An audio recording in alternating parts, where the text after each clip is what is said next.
Saludos a todos y todas. Gracias a quienes nos acompañan en vivo en esta nueva edición del Divúlgalo Todo, un espacio impulsado por el Observatorio Interuniversitario de Medios Ecuatorianos, OIME, para reflexionar críticamente sobre los desafíos de la comunicación y la desinformación en el país. Vivimos una época marcada por la velocidad. La información circula de manera inmediata, los formatos breves dominan las plataformas digitales y la lógica del entretenimiento muchas veces desplaza al análisis profundo. En ese contexto, el pensamiento crítico parece enfrentarse a múltiples obstáculos. La sobreinformación, la desinformación, los sesgos ideológicos y la dificultad de distinguir entre contenido informativo y contenido diseñado únicamente para captar la atención. Además, el aumento de influencers y creadores digitales como nuevas figuras de referencia transforma las maneras de construir credibilidad y también construir información, especialmente en las audiencias más jóvenes. Todo esto plantea preguntas urgentes para las universidades, el periodismo y también para toda la ciudadanía. ¿Cómo enseñar hoy comunicación? ¿Cómo enseñar hoy periodismo en un entorno dominado por la inmediatez? ¿Qué habilidades necesitan realmente los futuros profesionales? ¿Y qué ocurre cuando el análisis crítico pierde espacio frente a la rapidez y la viralidad? Presentamos a Catherine Corozo, quien nos acompaña desde la Universidad Central del Ecuador para conducir este espacio. Buenas noches, Catherine. Buenas noches, muchas gracias Pablo y gracias también a quienes se suman a esta conversación desde distintas plataformas. La discusión sobre pensamiento crítico e inmediatez no es únicamente académica, tiene efectos directos sobre la calidad de la información que consumimos y sobre la manera en que las nuevas generaciones se forman profesionalmente. Diversos estudios internacionales han advertido que las audiencias jóvenes consumen cada vez más noticias a través de redes sociales y formatos audiovisuales en los que predominan los contenidos emocionales y de rápida circulación. Un claro ejemplo de esta dinámica es nuestro contexto local. En la reciente controversia en el entorno de la titulación de la influencer Lavinia Balboniesi, este caso expuso con fuerza la velocidad con la que se viralizan las denuncias y los juicios públicos en plataformas digitales, a menudo antes de que exista una verificación rigurosa de los hechos o un análisis profundo por parte de la ciudadanía y los propios creadores de contenido. Bueno, al mismo tiempo, docentes y estudiantes enfrentan una tensión constante en las aulas. Por un lado, la necesidad de comprender procesos complejos, investigar y contrastar información. Por otro, la presión de adaptarse a dinámicas digitales que priorizan lo inmediato, lo breve y lo viral. En muchas ocasiones, los y las estudiantes de comunicación y periodismo nos preguntamos si las herramientas que recibimos en las aulas realmente responderán a las exigencias de un mercado laboral cambiante, atravesando por la inteligencia artificial, la automatización y nuevas formas de producción de contenido. Por esto, desde la UIME queremos abrir un espacio de reflexión crítica sobre el rol de las universidades y los medios, los docentes y las plataformas digitales, en la construcción de ciudades, ciudadanos y profesionales capaces de analizar, cuestionar y comprender la información, más allá de la rapidez del consumo digital. Gracias, Catherine. Iniciamos este espacio dando la bienvenida a Eric Samson. Él es periodista, docente universitario de la Universidad San Francisco de Quito.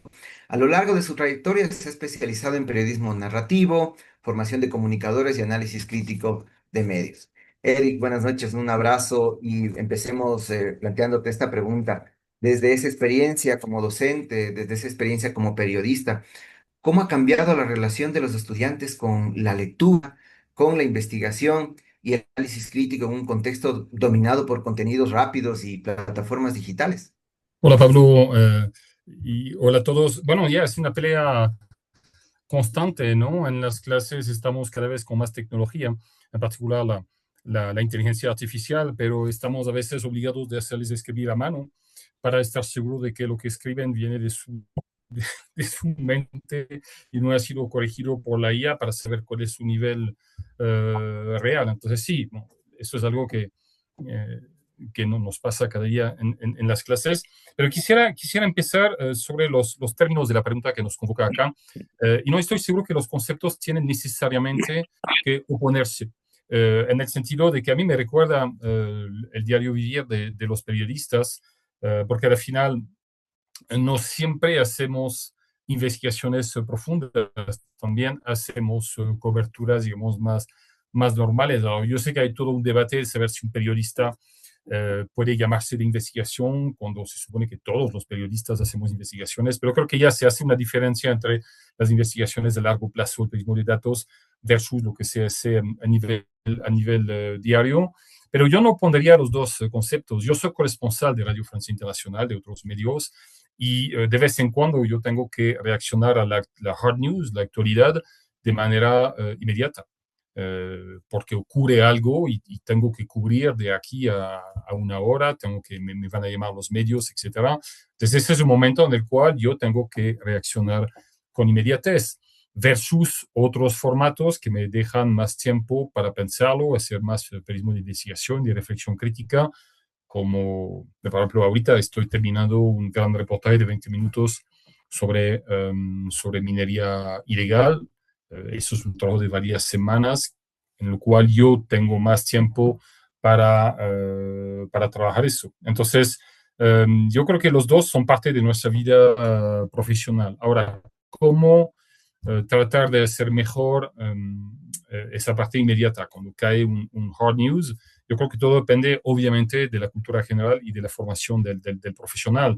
Um, por ejemplo, cuando hace algunos meses el gobierno dio las cifras oficiales de decomisos de droga del año pasado, yo vi que muchos medios era algo como 140, 150 toneladas, que es una cifra bastante decente, pero yo vi muchos medios empezar a comunicar sobre eso, diciendo, miren los resultados de la lucha en contra de la delincuencia, de los grupos de delincuencia organizada, etcétera.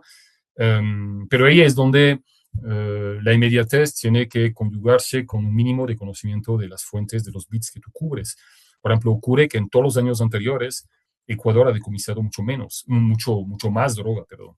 O sea, estaba llegando a 190, 200 toneladas decomisadas y de repente había 40 toneladas menos. Entonces, la pregunta, a pesar de la inmediatez, cuando el gobierno comunica esta cifra, si tú tienes un mínimo de cultura general, si tú sigues las temáticas que tú estás cubriendo por tus medios, tú debes estar en la capacidad inmediatamente de decirte, ok, es un buen número, pero es mucho menos que antes. Y empezar a, a pedir a las autoridades que explica esta baja. Y obviamente aquí tú les rompes un poco la narrativa, porque ellos están en una narrativa de éxito en la lucha en contra de la delincuencia, y tú llegas de repente diciendo, ¿y por qué han decomisado 40 toneladas menos? ¿Qué es lo que lo explica?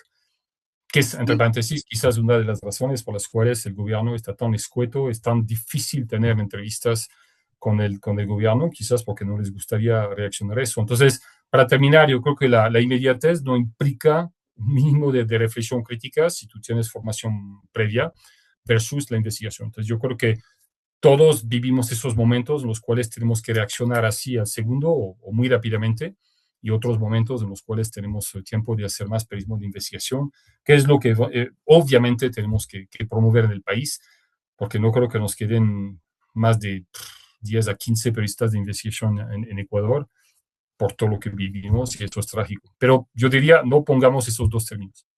Y me parece que precisamente el secreto para romper, digamos, este falso dilema es lo que tú decías, ¿no? El tema de la cultura general como un principal desafío en la formación de los periodistas y los comunicadores. Lo que incluye la Muchísimas gracias, lectura, David. Pablo, yo no respondí, pero sí, los chicos no leen suficientemente, eso es algo que tenemos que empujar mucho en la universidad. Implica la lectura de libros, de artículos, de cosas bien escritas, etcétera. Sí, sí, eso hace falta sin duda. Así es, muchas gracias. De acuerdo al tiempo, continuamos, Catherine. listo. Entonces ahora damos la bienvenida a Abel Ya, Swing, docente e investigador de la Universidad Técnica Particular de Loja, doctor en comunicación y coordinador del Grupo de Investigación Comunicacional y Cultura Audiovisual, JICA. Su trabajo se centra en política de comunicación, libertad de expresión y estudios de televisión. La siguiente pregunta para usted, docente, es, en un escenario donde las redes sociales y los algoritmos condicionan buenas partes de lo que consumimos y donde configuran públicos de entorno digital como Lavinia Balbonesi, ponen a prueba los límites entre la vida privada, la institucionalidad y la viralidad. ¿Cómo puede la universidad fortalecer el pensamiento crítico y evitar que la formación de comunicadores se limite únicamente a producir contenido rápido o viral sin un verdadero cuestionamiento de las estructuras informativas? Te agradecemos tu respuesta en 5 minutos. Gracias, un saludo afectuoso a todos quienes participan en este espacio, a mis colegas de panel y a la comunidad que nos verá. Bueno, yo pienso que aquí, de fondo, en este dilema de inmediatez y profundidad, efectivamente significa volver los ojos hacia esa formación actual que estamos brindando en comunicación. Conecto esa interrogante con la que respondió Erika hace un momento, respecto a cuál es ese conjunto de capacidades, de competencias que debemos brindar desde la academia. Y pienso que allí nos está exigiendo dar respuestas a esta realidad, Catherine. Eh, Parece que lo que ocurrió en el país hace poco tiempo, como que es una imagen de lo que habría que ir revisando en profundidad, amerita ahora que trabajemos fuertemente de competencias nacionales para hacer la verificación. Ahora tenemos que contrastar los hechos descubriendo que no es mentira. Antes, en inicios de siglo, teníamos que ir tras esa confirmación de lo que estaba ocurriendo. Ahora tenemos que saber navegar en un océano de datos para hacer esa asociación. Entonces, demanda unas competencias frente a aquello. También requiere en este contexto de homogenización el que podamos destacar ese elemento que nos hace únicos, es decir, ese patrimonio, esa cultura, esa identidad que tenemos y esa diversidad. Ahora nos enfrentamos a un conjunto de formatos, de plantillas, de elementos que parece que pasa lo mismo en todo el mundo y no es así. Estamos como anulando nuestra propia identidad. Y desde allí fomentar los diálogos. Creo que siempre la comunicación ha generado aquello y ahora estamos frente a un espejismo de tanta información, de tantos contenidos, pero de tan poca comprensión. Recupero lo que comentó él, es decir, debemos tener esos saberes clásicos, esos saberes humanísticos, saber aprender a conocer, descubrir, saber de historia, saber de lo que tenemos aquí, saber matemáticas, para no dejarnos llevar por esas aparentes cálculos que nos presenta la inteligencia artificial. Tenemos que interpretarlo. Y de fondo, vamos a ese fomento de la creatividad, en esta dicotomía que planteamos, y luego recoge toda una, digamos, relación histórica. Pero la creatividad es el elemento que no debemos desprenderlo de la comunicación. Tal vez por allí tendríamos que avanzar. Y finalmente, pienso que nos exigen a la formación actual de comunicación el que enseñemos a emprender, el aprender a emprender. Esto, mis colegas y yo, y ustedes y la comunidad que nos ve, veremos que nos enfrentamos a una realidad en este último año, encerrados, medios de comunicación pequeños. Tenemos medios de comunicación que ya casi no hay medios ecuatorianos, sino que son medios que tienen su dominio, su propiedad fuera del país. Y lamentablemente ese concepto de medios de comunicación como lugar para tener la empleabilidad nuestra ya está desapareciendo. Requerimos, por lo tanto, el poder aprovechar esos espacios que mandan en comunicación, pero en este modelo de generar emprendimientos. Conversamos hace unas semanas con un colega comunicador del país y nos decía él que hay esa, digamos, reiterada golpe de la puerta de los jóvenes que egresan de las facultades a buscar ese espacio, digamos, en medios que están saturados o que ya casi no existen. Y tal vez sin ser fatalista, pero lo que tal vez exige este momento es que podamos eso, enseñar a emprender en estos nuevos, digamos, dimensiones de comunicación, pero desde esas bases fundamentales. Este diría yo que es un marco de referencia para poder eh, ser pertinentes en este momento y no olvidar nuestro papel en la comunicación, que es apoyar ese diálogo, apoyar a esa, digamos, comprensión de la sociedad y en el fondo estaremos apoyando a un modelo de democracia donde convivimos. Para no pasarme el tiempo, diré un poco como estas referencias, estas líneas, para continuar con el diálogo. Gracias, Catherine. Muchísimas gracias también, estimado profe Abel, y es el momento de saludar a nuestra querida docente, también parte del Observatorio Interuniversitario de Medios Ecuatorianos, Sofía Cabrera. Ella es doctora en Lógica y Filosofía de la Ciencia y es especialista en divulgación científica. Actualmente es docente investigadora de la Escuela Superior Politécnica del Litoral. Sofi, actualmente muchos estudiantes sienten incertidumbre frente a su futuro laboral por el impacto de la inteligencia artificial, por el impacto de las nuevas plataformas y los cambios de la industria mediática.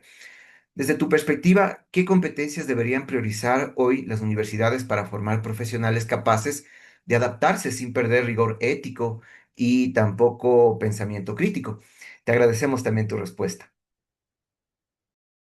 Perfecto. Te decía, bueno, como les estaba explicando, creo que es importante considerar que en la actualidad, con el auge de las nuevas tecnologías, estamos también hablando de una automatización de una co-creación crítica. Es decir, generar que los estudiantes desarrollen este modelo reflexivo, porque como primero como docentes en temas de comunicación nos toca ser editores de la IA, ¿no? Creo que ese es uno de de las competencias que ahora como docentes debemos desarrollar. Y luego en los estudiantes una de las competencias es el tema de la curaduría del contenido y la ingeniería de los prompts, que también creo que es otro de los contenidos importantes para trabajarlos, ¿no? Y esto se une a lo que ya hablamos en este mar de datos, de información y desinformación en la que vivimos, en estos análisis de datos. Entonces, yo creo que vamos hablando de tres tipos de competencias, ¿no? Por un lado, el tema de la curaduría de contenidos. El tema de ingeniería de prompts, porque en este caso, esta ingeniería de prompts habla sobre cómo desarrollar mejor estas instrucciones precisas, pero desarrollando, como menciono, desde la parte del pensamiento crítico y el análisis de datos, ¿no? Este análisis de datos, ¿para qué? Para auditar las audiencias, auditar las percepciones, predecir las tendencias y sobre todo medir el impacto no solo de audiencias, sino de campañas, ¿no? Yo creo que es un hecho combinado que nos toca ahora mismo para poder fortalecer esa cadena con un elemento adicional, que es el fact-checking, ¿no? Entonces yo creo que combinar estos elementos en un modelo de educación en temas de comunicación en la actualidad es imprescindible. Hemos visto, ¿no? A lo largo de los tiempos, porque ya estamos viendo que estructuralmente vivimos en una sociedad en donde ya Slavoj por ejemplo, ya lo mencionaba, es un ecosistema en donde justamente la desinformación ya conforma este gran ecosistema que está estructurado por las emociones, la confusión.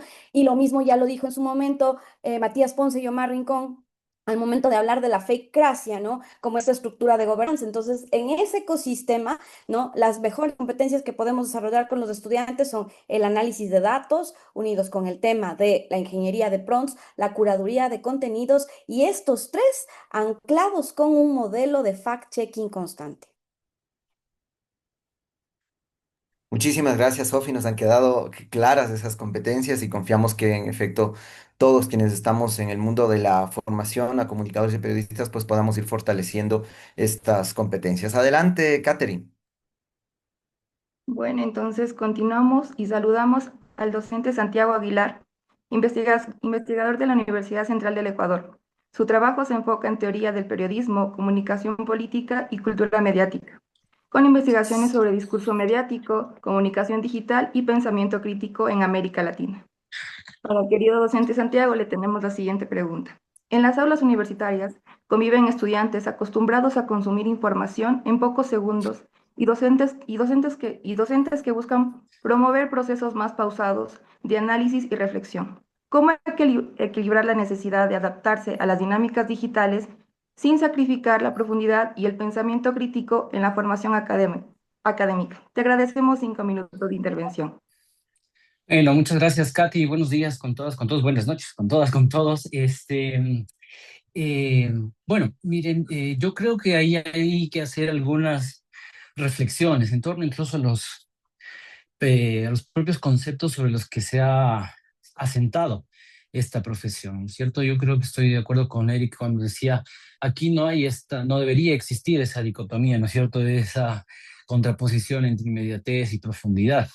Pero eso tiene que ver con la formación, nuevamente estoy de acuerdo. Y lo que sucede cuando intentamos hacer una enseñanza de la comunicación, del periodismo, que sea más pausada, más que ponga atención no solamente en el clickbait, en la idea de vender, en la idea de viralizar, que es alguno de los presupuestos sobre los que tenemos, me parece que estamos corriendo detrás de las tecnologías, detrás del mercado y detrás de una visión del mundo que privilegia esas prácticas como mejores respecto de la profundidad, respecto de la extensión, respecto de la seriedad del análisis, ¿no? Más profundo. Ahí quisiera un poco, no sé, igual plantear una charla con Abel, con Sofía, porque me parece que si nosotros centramos exclusivamente o corremos detrás de la tecnología, quiero decir, ¿no es cierto?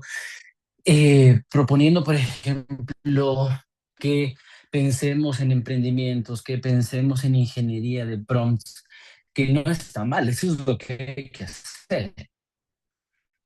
Pero si se prioriza eso versus los pies verificación, ¿no es cierto?, que es contraste de hábitos con los que nos vestimos los periodistas, creo que perdemos, que corremos el riesgo de hacer el juego al mercado, de hacer el juego a las condiciones. Y es lo que decía al principio, ¿no? Ir detrás de la tecnología, detrás de esta forma de entender el mundo, cuando quizás de lo que se trate es de decir, al menos en los pocos espacios que tenemos, hey, hagamos una pausa, pensémoslo, mastiquémoslo de nuevo, ¿no es cierto?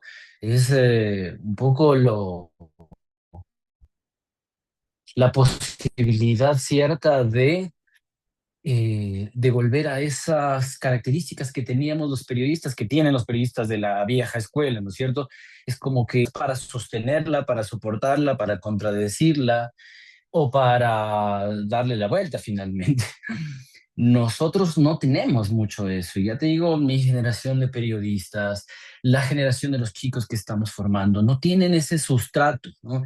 Ese fondo profundo que se necesita para decir, ok, no voy a correr detrás del mercado necesariamente, no voy a hacerle el juego al poder, voy a decir, en efecto, las toneladas de cocaína que se han incautados son menores que los años anteriores, pero eso significa tener ese sustrato, eso significa tener ese conocimiento. Y creo que hay que hacer ahí una pausa necesaria, ¿no es cierto? O sea, dejar de correr detrás de las nuevas tecnologías, también dejar de correr hacia el lado inverso, porque por la otra perspectiva es que huimos de la inteligencia artificial, ¿no es cierto? Y más bien habría que intentar encontrar un punto medio entre su apropiación adecuada. No se olviden que desde el Fedro se pensaba, ¿no es cierto?, que nosotros como seres humanos íbamos a perder la capacidad de la memoria una vez que vino la escritura. O sea, se pensó, imagínense, cuando se inventa la escritura, había gente que se oponía a eso porque decían que se iba a perder. ¿Dónde está esa capacidad de recordar del ser humano? Es más o menos lo que pasa con la inteligencia artificial ahora. Lo que pasa es que hay que ir haciendo este juego de adaptación, pero no correr detrás para darle gusto a la inteligencia artificial ni al propio sistema que está corriendo para simplificar el mundo, sino hacer una pausa, complejizarlo y de todos modos pensar en el bien final, en el bien último que busca el periodismo, que es el bienestar de los seres humanos. Yo creo que ahí hay una apuesta que es innegociable y que hace que los periodistas sean lo que son en el fondo, ¿no es cierto? Pensar primero en el ser humano más allá del clickbait, más allá de la viralidad, más allá del medio y más allá de la competencia esta absurda en la que nos hemos metido también en este oficio. Si Muchas puedo, Pablo, gracias. perdón, no quiero imponerme, pero para completar lo que dice Santiago sobre la tecnología, es que también se necesita una formación de los editores, porque la tecnología nos permite cada vez ir más rápidamente. Y muchos editores caen en eso. O sea, si por ejemplo, Bueno, yo me recuerdo, yo empecé televisión, pues, no debería decirlo porque voy a pasar por tercera edad o cuarta edad, no sé, pero cuando yo empecé en el canal de Antenne 2 de Francia en televisión, empecé un año, año y medio, todavía había algunas cámaras película, fin, o sea, entonces empezaban a llegar las cámaras video con los 3/4, tú tenías a alguien que cargaba el cassette que era enorme, era un poco la prehistoria de la video. Pero había algunas cámaras tipo cine en 16 milímetros que eran buenísimas. ¿Y cuál era la lógica? Cuando tú ibas a grabar, cuando tú regresabas al canal, tú tenías que mandar a Kodak o tú tenías que revelar la cinta y tú la editabas básicamente el día siguiente.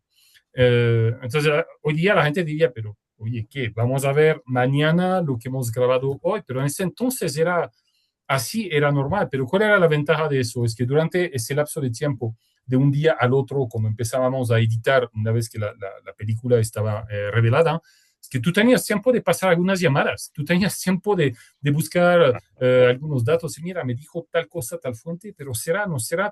Tú tenías tiempo de llamar para que el día siguiente tu texto sea mucho más, digamos, preciso, etcétera. Entonces, la falta de tiempo obviamente nos hace correr riesgos y una de las responsabilidades de las universidades es también aprender a los chicos a trabajar bien, pero rápido, porque me temo mucho que los editores, si ya la tecnología permite a su reportero estar live, emitir ese rato con su celular y cada vez muchos van a caer eso. Entonces, yo creo que también los editores tienen una responsabilidad importante en saber qué pedir y no caer en esa dictadura del tiempo, de la inmediatez, que de vez en cuando más vale dejar un par de horas más a tu reportero para que cranee un poco mejor su reportaje, para que pase algunas llamadas telefónicas, que precipitarse porque la tecnología lo permite. Igual, si la tecnología lo permite, yo prefiero que mi estudiante espere una hora o dos, que no tenga quizás la primicia, pero que lo que publique esté verificado. Pero cuidado a esa dictadura de la tecnología que nos permite trabajar más rápido. Es un gusto. Ahora nos vamos a dar cuenta también que las intervenciones de todos ustedes, compañeros panelistas, muestran que la discusión no se limita únicamente al uso de nuevas tecnologías, no se limita solamente al tema de plataformas digitales. El desafío central parece estar en cómo sostener espacios de análisis, espacios de reflexión y debate crítico en un entorno donde predomina la velocidad y donde muchas veces el valor de la información se mide por su alcance y por su viralidad antes que por su calidad y su profundidad. Vamos a iniciar esta segunda ronda y queremos profundizar en el papel de las universidades, los medios y las audiencias frente a ese escenario. Y vamos a regresar con Eric, un comentario muy cortito, tal vez complementario a sus comentarios anteriores en el bloque anterior. Muchos estudiantes consideran que los formatos extensos, la investigación profunda, incluso la lectura académica resultan muy poco atractivos, ¿no? Frente al contenido breve de las redes sociales. ¿Qué consecuencias puede tener esa tendencia en la calidad del periodismo, en la capacidad de comprender problemas complejos de la realidad social y política? Una respuesta muy cortita. Es un problema, pero no sé si es todo el caso. Yo, algunos de mis estudiantes a veces me cuentan que siguen podcasts que pueden durar 20, 40 minutos si el tema es de su interés. Entonces, yo no creo que sean incapaces de consumir formatos un poco más largos. Cierto que se hace más difícil, por ejemplo, para que lean libros, van a pasar por un resumen de la IA. Cuéntame un poco de qué se trata ese libro. Eso es una realidad y eso es problemático, pero no estoy seguro de que los formatos más largos estén necesariamente condenados. Yo creo que cuando la temática les interesa, tenemos clases en las cuales a veces nosotros como profesores vemos que una temática funcionó y otra no. Entonces, la cosa es saber cómo engancharles en ese sentido, pero sin duda es un problema. Y solo para terminar esa idea, yo creo que hay una necesidad de que la gente entienda un poco el trabajo del periodista y que nos dé el derecho a un margen de error.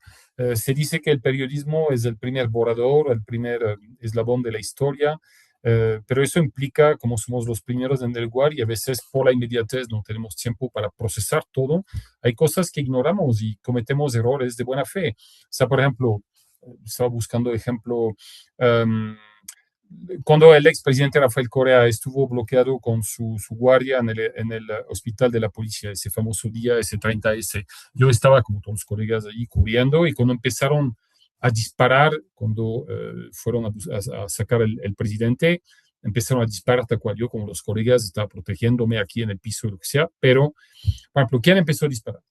¿Quién disparó primero? ¿De dónde vinieron las balas que mataron un soldado y todo eso? Hay respuestas que todavía no tenemos y la gente tiene que entender que a veces no tenemos esas respuestas. A veces hay respuestas que están tan disimuladas, etcétera, que la prensa tomará años, a veces decenas de años para sacar la verdad. El asesinato de Kennedy, los años 60 en Dallas, ¿ok? Todavía está hecho secreto y todavía no han liberado los archivos a la diferencia de las promesas que hicieron. Entonces, yo creo que sería importante que la gente nos dé también el derecho al error. Somos los primeros en hablar de algo y eso implica que de vez en cuando nos podemos equivocar porque no tenemos todos los datos. Yo creo que lo más importante aquí es enseñar a nuestros estudiantes que si se equivocan, lo tienen que hacer de buena fe y que al momento de publicar algo, cual que sea el formato, cual que sea la plataforma, deben ser capaces de mirarme a mí, su profe o el público en los ojos y decir, mira, a lo mejor de mi conocimiento, hoy día, 20 de mayo de noche, lo que escribo es correcto.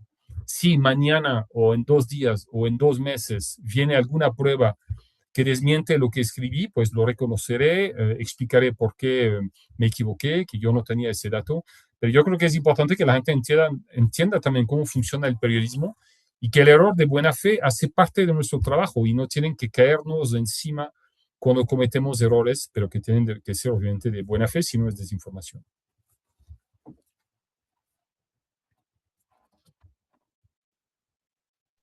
Muchas gracias por su intervención, querido Eric Sanson.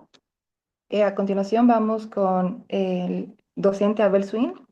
La siguiente pregunta es, en un entorno marcado por la sobreinformación y los algoritmos que refuerzan sesgos y preferencias, ¿cómo enseñar a los estudiantes a contrastar información, verificar datos y construir criterios propios más allá de la lógica de consumo inmediato? Gracias. Recogería parte de lo que dijeron mis compañeros aquí de panel. Necesitamos destacar esa pertinencia, esa capacidad de que los jóvenes identifiquen, cuenten con herramientas para contrastar la información, para identificar lo cierto de lo que no es cierto, saber estas capacidades técnicas para develar, descubrir qué hay en ese conjunto de datos. Me parece que eso es parte de esta formación que demanda la comunicación actualmente.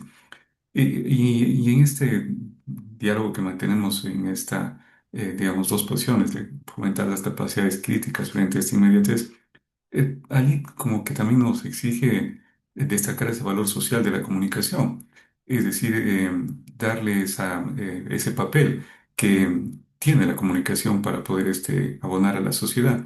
Y realmente allí eh, habría que permitir que se mantenga, digamos, ese conjunto de informaciones, de aportes al debate de la opinión pública. Pero como que eso también nos lleva a otra pregunta, que es ¿cómo sostenemos que se siga cumpliendo ese papel social de la comunicación? Requerimos que alguien pague por ese producto de la información. Y yo comentaba hace un momento que sin tal vez pretender caer en ese aspecto netamente de la comunicación como objeto, la comunicación como producto, también habría que debatir cómo mantenemos ese valor de la comunicación. Y todo eso nos lleva a la pregunta del financiamiento de los medios de comunicación para continuar, digamos, yendo hacia el fondo y no quedarnos en las formas, que tal vez esta gran avalancha de redes, de vías de comunicación a las que estamos sujetos o a las que nos está llevando la sociedad y que son, digamos, monopolios informativos que dependen de personas que están fuera de Latinoamérica y que ellos se han convertido en como grandes censores. Es decir, si no les parece algo, pueden censurar una cuenta y le están quitando el derecho a las personas de comunicarse, de expresarse. Años anteriores veíamos que le quitaron la cuenta incluso al actual presidente de Estados Unidos o a la presidenta Kirchner de Argentina. Entonces, allí, digamos, para no caer en ese espacio, tal vez seguir pensando en esa exploración de formatos, dónde tenemos que comunicar o cómo tenemos que comunicar, como preguntaba Pablo hace un momento, para avanzar. Eh, y allí, digamos, ¿cómo mantenemos eso? Tal vez es también un debate que debemos de tenerlo. Estamos comunicándonos a través de espacios o de redes privadas y como que estamos despreciando, digamos, deteriorando un poco esa base de comunicación. Pero nos encontramos luego con medios de comunicación públicos que deberían cumplir ese papel, pero que terminan siendo medios de coyuntura de quién está al mando en ese momento, el gobierno local o el gobierno nacional. Entonces, esa interrogante como que también nos deja a todos digamos, en el aire esa pregunta. ¿Cómo mantener ese modelo de comunicación, explorar formatos de comunicación que permitan que se siga cumpliendo ese papel de la comunicación? Y desde allí continuar aportando a la creatividad, a la originalidad, al diálogo, digamos, en la sociedad. La comunicación es necesaria. Creo que es más necesaria aún en este momento de las tecnologías digitales mantener, digamos, ese valor auténtico. eh, para avanzar. Entonces, en esa, digamos, dirección, pienso que continuar explorando, mantener este debate respecto al financiamiento. Eh, También creo que amerita el que exijamos a los medios privados que nos den información, aunque ellos entiendo que también legítimamente hacen un proceso y están, digamos, buscando también ese autofinanciamiento o esa rentabilidad del trabajo que están generando. Pero sin anular, digamos, esas posiciones, tal vez continuar explorando, porque nos estamos enfrentando a una comunicación que no está hablando de nosotros, una comunicación que está cada vez más centralizada y una comunicación que nos exige el pensar en ese aspecto de fondo, pero que nos cuestiona también respecto a las formas de cómo llegamos a la comunicación. Y ese otro escenario que demanda que desde las universidades pensemos en esa formación, en esas competencias que preguntaron hace un momento que requerimos para los estudiantes. Solo que yo pido también que veamos un poco ese marco, ese espectro de dónde estamos haciendo comunicación y esas debilidades que tenemos que corregir como sociedad mismo, como comunidad para dar ese auténtico valor social o esa pertinencia a la comunicación y avanzar en esta, digamos, no estar sujetos a esta visión, digamos, de la economía de la atención o de la comunicación con objeto, rescatando el valor social de la comunicación. Eso, Abel, estimado. no quiero desaprovechar la oportunidad para plantearte una pregunta en relación a lo que tú decías sobre el financiamiento. ¿Cómo desde la academia ayudar a este ejercicio que tú decías de exploración de estas nuevas formas de financiamiento, sobre todo en el tema de los medios locales? No entiendo que, como tú has dicho, hay un problema de que tal vez muchos medios no dan los datos, no se puede tal vez investigar como uno quisiera este problema, pero yo creo que es el tronco central, digamos, de lo que significa el sostenimiento de los medios de comunicación y que tiene consecuencias directas en la calidad de los contenidos y también en la forma en cómo los periodistas desempeñan su trabajo. ¿Cómo desde la academia, desde los espacios de formación a comunicadores y periodistas, damos pautas para que los estudiantes vayan haciendo esa exploración o la academia en general vaya haciendo esa exploración sobre el financiamiento de los medios, sobre todo los pequeños? Gracias, Pablo. Es una pregunta que, digamos, hay que responderla a nivel local y a nivel, digamos, más allá de las fronteras nacionales. Entiendo que ya hay debates, incluso la misma UNESCO está animando para buscar esas respuestas. Desde lo macro se podría pensar en, digamos, aportes de los ciudadanos en unas tasas o verlo, digamos, los modelos europeos de financiamiento de los medios públicos de comunicación. Eric nos puede orientar un poquito más en eso, porque digo, como que Europa ha sido un gran espacio para tener esa comunicación de calidad, siendo comunicación pública. A nivel local, yo voy a permitirme con respecto al caso comentar una experiencia local. Vivo en Loja y acá hay una experiencia que se llama Diario Hora 32. Periodistas que durante la pandemia fueron despedidos de una empresa mediática y constituyeron, digamos, una alternativa de comunicación. Y ellos lo que están haciendo es generar, distribuir gratuitamente, digamos, el periódico que lo están haciendo, pero reciben el aporte, digamos, de la comunidad de empresas locales, anunciantes locales, elementos locales, les permite que se mantenga, porque es algo que necesita la sociedad. Me parece que es una experiencia interesante. Lo otro es que también, digamos, ahora mismo que hay un predominio de las redes internacionales de comunicación, cuando yo quiero anunciar unas redes, tengo que pagar por esa, digamos, ese anuncio, pero no le estoy pagando a una empresa local. Lo estoy pagando a una empresa internacional, como todos sabemos, que incluso ni tributa adecuadamente en el país. Es decir, si queremos tener un pequeño emprendimiento, digamos, local o algo, tenemos que tener una patente, pagar un impuesto, un reconocimiento, digamos, de los tributos nacionales, y que está bien, digo que eso es legítimo, nos aprobado todos en el país. Pero ¿qué pasa con estos grandes medios que, digamos, no tributan, que están llevándose todo, digamos, ese financiamiento que de manera los medios locales de comunicación estamos descapitalizando ese proceso? Entonces, allí Pablo creo que exige que todos pensemos alternativas, conversemos, veamos, dialoguemos para mantener esa comunicación, porque legítimamente necesitamos, digamos, el servicio de comunicación, necesitamos reconocer a quien está haciendo ese trabajo de comunicación, el tiempo que dedica, la profundidad, la calidad. Alguien tiene que ayudarnos para financiar ese elemento de comunicación. Y esa respuesta nos, digamos, también nos llevaría a otro debate, otro diálogo, otro espacio aquí para dialogar con quienes están en esa parte del emprendimiento y comunicación, para ver cómo lo sostenemos. Digo, lamentablemente, y hablo de mi ciudad, tenemos cada vez menos medios de comunicación locales. Dependemos de lo que nos dan pensando, lo que nos dan diciendo otros medios de comunicación nacionales o de fuera del país. Y perdemos de reconocer, digamos, ese patrimonio interesante que tenemos aquí. Reitero, perdón por el ejemplo local, pero tal vez esto sirva para reflejar una realidad que estamos viviendo a nivel latinoamericano. Muchas gracias, Abel. Sí, en efecto, desde el OIME estaremos atentos y listos para propiciar los debates y profundizar precisamente en ese tema. Y ya que estamos hablando del tema de los medios de comunicación y estas estrategias de financiamiento, pues han surgido obviamente el tema de los influencers, ¿no? Están de moda, están posicionándose también como una alternativa de comunicación, incluso en algunos casos se ha desarrollado una enorme capacidad para posicionar temas, para construir opinión pública. Y en efecto, mucho del tema inclusive de financiamiento también se está compartiendo con ellos, ¿no? Sin que necesariamente esto represente una competencia. Es por eso que yo quisiera tal vez a través de Sofi y sus comentarios nos cuente o nos acerque un poco más a esta realidad de los influencers y qué desafíos, ¿no es cierto?, representa el periodismo tradicional y también qué desafíos representa para las universidades que forman comunicadores. Esta realidad de los influencers que se meten en el ecosistema mediático con los comunicadores y periodistas que estamos formando. Creo que es una pregunta, sí, muy vigente, pero que tiene alrededor de esto una larga data, ¿no? Porque claro, hoy estamos viéndoles a los influencers en medios digitales, pero a lo largo de toda nuestra historia, a lo largo de toda la sociedad, de la vida, de la evolución, siempre han habido estos actores dentro de la opinión pública, ¿no? Ahora, tomemos en cuenta que este auge en este ecosistema digital de los influencers marca este impacto que busca un reflejo, ¿no? Que las personas están buscando un reflejo en un estilo de vida, en una forma de pensar y todo, ¿no? Y que no está anclado quizás a la profundización, ¿no? Voy a irme a un capítulo de Black Mirror que me encanta, que se llama Caída en Picada, por ejemplo, ¿no? Que está muy, muy relacionado a esto, ¿no? A esta tendencia de estar constantemente pensando en el número de likes y en el número de compartidos. Yo creo que es algo que es muy difícil que podamos el día de hoy erradicarlo. Sin embargo, por ejemplo, en el campo de la divulgación científica en el que yo puedo confirmarles lo que hemos hecho, es que yo lo que estoy promoviendo es que las y los científicos, las personas que tienen algo valioso que decir, entren a este espacio como influenciadores de la opinión pública, ¿no?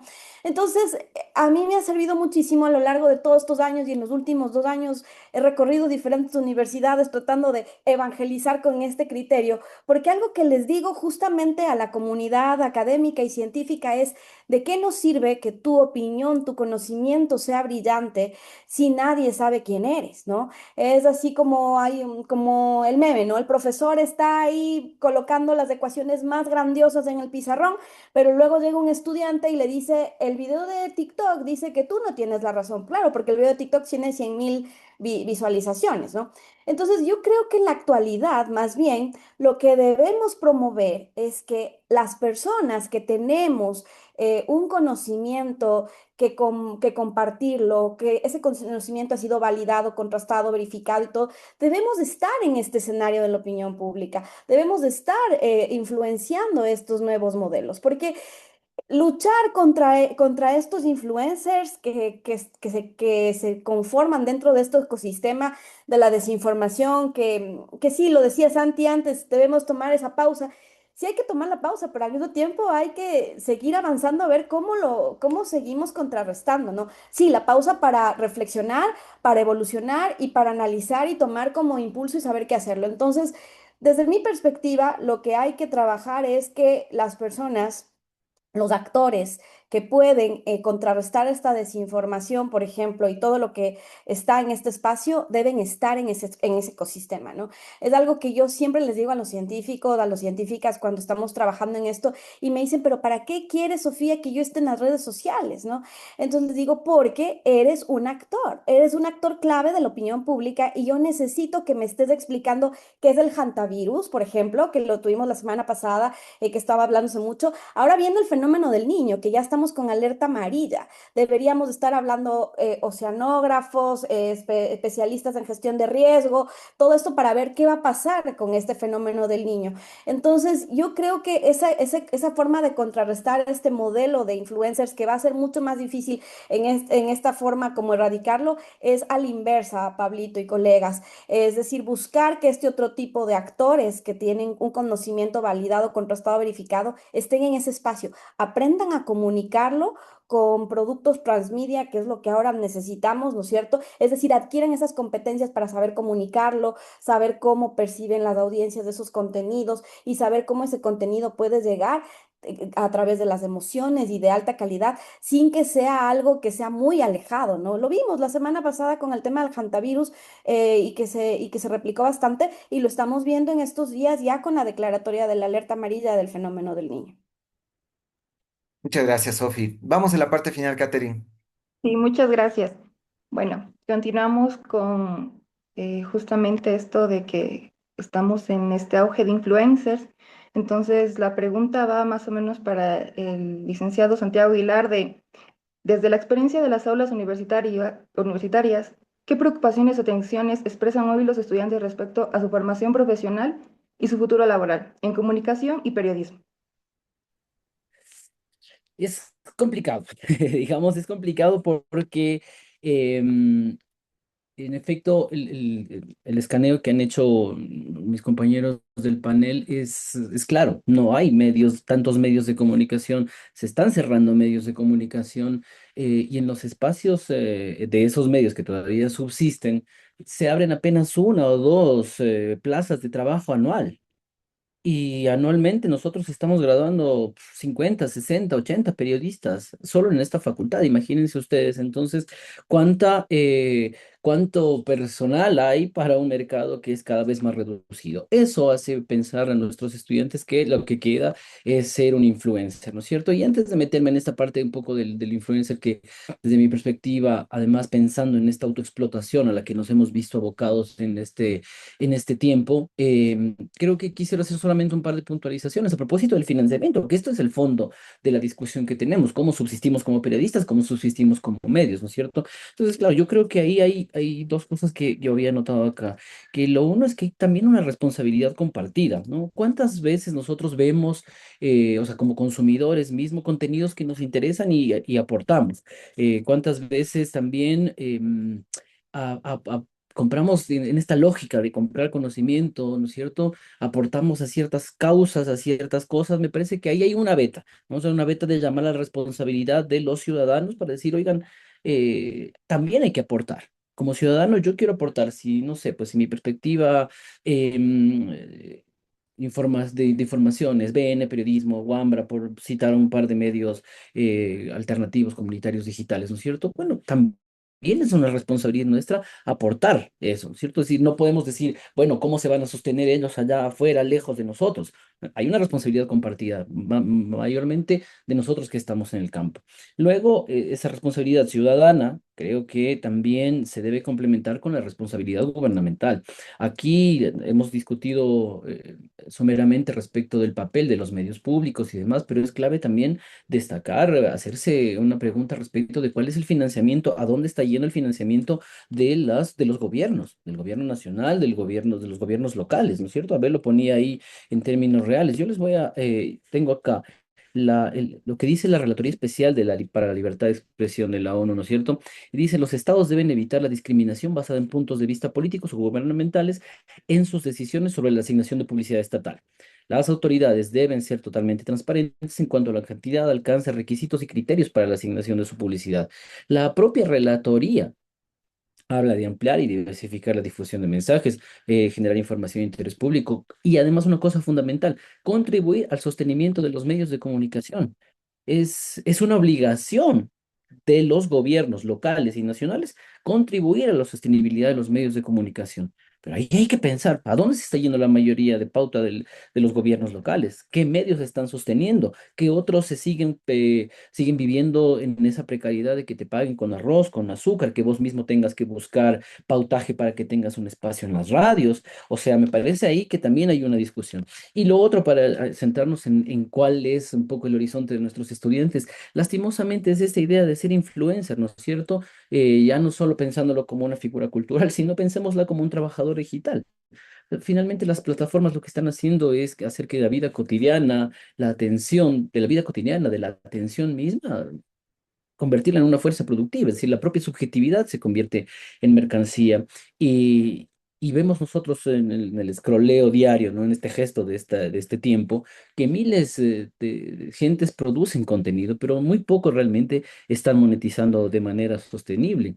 Y esa necesidad, ese sueño, esa aspiración de ser influencer, luego se topa con una exigencia constante de productividad, ¿no es cierto? Sin horarios, sin garantías, dependiendo de algoritmos que no siempre son claros, ¿no? Entonces, eh, el propio ser humano, el individuo, se convierte en una forma del capital que debe administrar permanentemente. O sea, es realmente brutal lo que sucede, porque finalmente el trabajador digital, digamos que adapta su conducta a una lógica algorítmica que no controla ni comprende completamente, y sin embargo, se convierte en una suerte de jefe. O sea, el algoritmo es un jefe tradicional, ¿no es cierto? Lo que pasa es que ese jefe tradicional, el jefe tradicional le podías pedir derechos, horarios, le podías pedir permiso y demás. El algoritmo no tiene nada de eso, ni existe. Es una figura que está ahí opaca, entonces no asume responsabilidades laborales, pero el algoritmo se convierte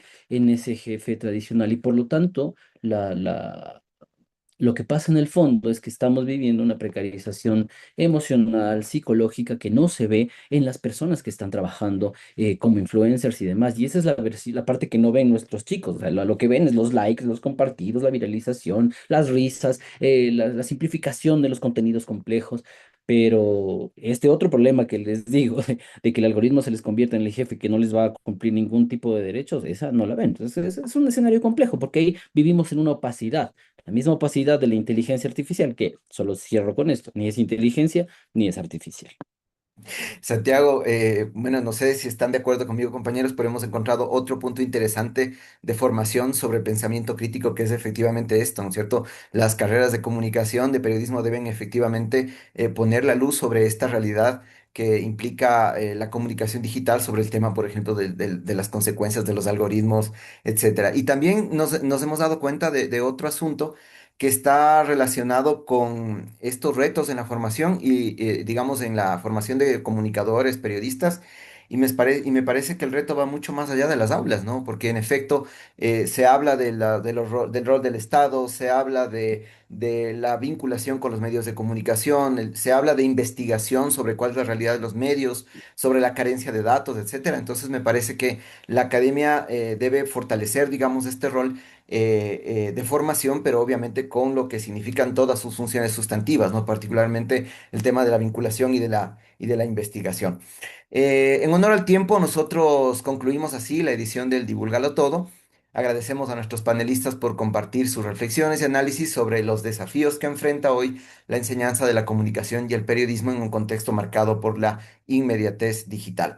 Desde el OIME reafirmamos nuestro compromiso con la alfabetización mediática, con la alfabetización informacional, la investigación y la promoción de espacios de diálogo crítico que contribuyen a formar una ciudadanía más analítica e informada. Estimada Catherine. Así es, les invitamos a seguir el trabajo del OIME en Instagram, X y TikTok como OIME Ecuador. También pueden visitar oime.com.es, donde encontrarán investigaciones y recursos para comprender los desafíos actuales de la información y la desinformación. No olviden darle like a este video, dejar sus comentarios, suscribirse al canal y activar la campanita para no perderse de nuestras próximas transmisiones. Muy buenas noches y gracias a todos los panelistas por sus intervenciones. Muchas Buenas gracias. noches a todos.